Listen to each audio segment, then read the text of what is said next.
What do we should Timbers here for any fans of the zombie horror classics, the 20 Days Later films. Looks like we are finally getting back into the world. According to Hollow Horror, just over 2 decades after unleashing a zombie epidemic, modern horror classic 20 Days Later um, is getting a, is of course getting 28 Days Later is getting a new sequel and maybe even a trilogy of sequels.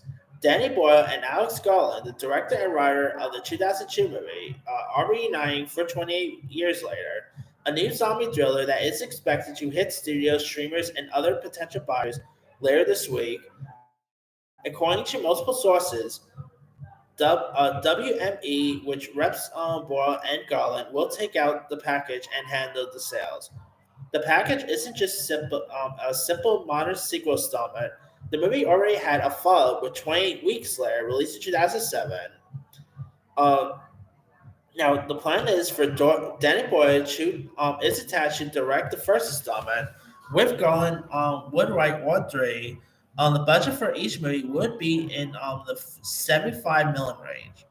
The pair will also produce, as would original producer Andrew McDonald and Peter Rice, the former head of Fox Searchlight Pictures, the division of one-time studio 20th Century Fox that originally backed the British movie and made its sequels. The pair has been publicly talking about sequels over decades. 20 months later was one title bounced around, and 20 years later coming into focus as the idea in recent years. Now, the first film stars Killian Murphy, who's of course most likely going to win an Oscar for Oppenheimer. So, could he come back? Who knows? Uh, is now a celebrated, of course, Killian Murphy, a now celebrated star of Oppenheimer, as a man who wakes up from a coma after a bicycle accident to find England now desolate, post-apocalyptic collapse thanks to a virus that turns its victims into raging killers. The then navigates the landscape, meeting a survivor played by Naomi Harris and medical army major played by Christopher Eccleston. So yeah, I'm definitely interested in seeing this. I mean, of course, the zombie genre has become even popular now thanks to The Walking Dead. Uh, Obviously we had Army of the Dead, which was a hit too.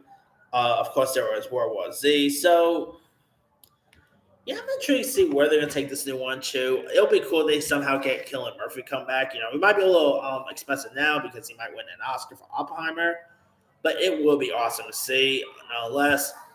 So this I don't know, it could be interesting. Check out. I mean, Danny Boyle is always great. I even quite like The Beach, which I know lots of people are not a fan of. But hey, The Wrester's great. I mean, he hasn't really directed a movie since that film Yesterday, which I had to, every time I mention Yesterday, I have to remind you guys that Ana de Armas is not in the film. So don't try to sue them and all. But other than that, this could be interesting to check out. I mean, the first 20 days later is really good. 20 weeks later was just okay. But I'm all down for a new one. So hope, just like what they do with The Strangers, having a whole new trilogy, this could be interesting.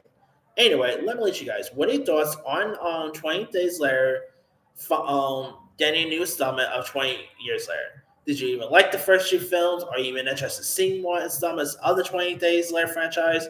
Drop comments below. Don't forget to subscribe, hit that bell for notification. This is Tim Isaiah.